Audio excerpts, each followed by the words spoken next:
नमस्कार शेतकरी मित्रांनो, माऊली ॲग्रो या आपल्या यूट्यूब चॅनलवरती आपल्या सर्वांचं स्वागत आहे. शेतकरी मित्रांनो, राजमा पिकामध्ये पहिला खताचा डोस आपण कोणता दिला पाहिजे आणि साधारणपणे किती दिवसामध्ये दिला पाहिजे हेच आपण आज या व्हिडिओच्या माध्यमातून पाहणार आहोत. त्यापूर्वी जर आपण आपल्या यूट्यूब चॅनलवरती नवीन असाल तर आपल्या चॅनलला सबस्क्राईब आणि व्हिडिओला लाईक नक्की करा. तर शेतकरी मित्रांनो, राजमा पिकाला पहिला खताचा डोस आपण का दिला पाहिजे, तर झाडांची वाढ आणि चांगल्या पद्धतीने तेजदार येण्यासाठी आपण पहिला खताचा डोस देत असतो. पेरती वेळेस बरेच शेतकरी खत टाकत असतात, आपण देखील टाकलेले. आपण सुरुवातीला 20-20-0-13 हे खत टाकलेलं आहे. त्यानंतर आपण कसल्याही प्रकारचा आणखी एक डोस दिलेला नाही. तर आता दुसरा आपण डोस कोणता दिला पाहिजे, तर दुसरा डोस देते वेळेस आपण साधारणपणे 20 दिवसाच्या आतमध्ये आपण पहिला डोस दिला पाहिजे.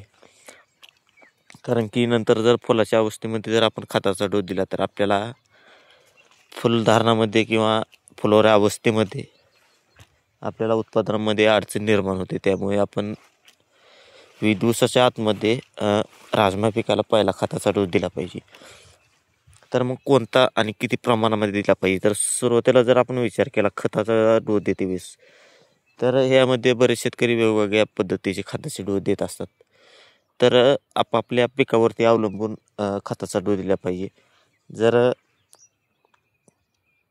फुलावर अवस्था सुरू झाली असेल, फुलं यायला सुरुवात झाली असेल, तर युरियाचं प्रमाण हे शक्यतो थोड्या प्रमाणामध्ये आपण टाळलं पाहिजे. टाका, परंतु कमी प्रमाणात टाकलं पाहिजे. बाकीचे खतं टाकले तरी चालतात. सुपर फॉस्फेट असेल किंवा 20-20-0-13 असेल, या अशा प्रकारचे जे विद्राव्य खत आहेत ते आपण टाकू शकतो.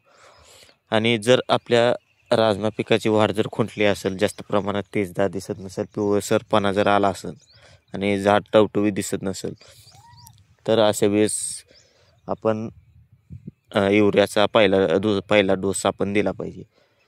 तर साधारणपणे 20 दिवसाच्या आतमध्ये जर आपलं पीक असेल तर अशा वेळेस आपण युरियाचा डोस हा दिला पाहिजे. कारण की फुलावर अवस्था सुरू होत नसते.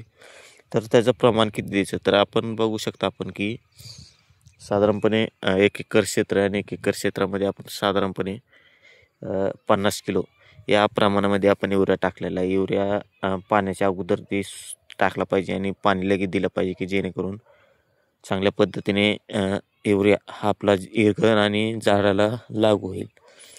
तर युरिया देण्याचं कारण काय आहे, तर झाडाची वाढ ही चांगल्या पद्धतीने वाढते आणि टवटवीत झाड दिसते. फुलावर अवस्था जर सुरू झाली असेल तर अशा आपण शक्यतो टाळलं पाहिजे.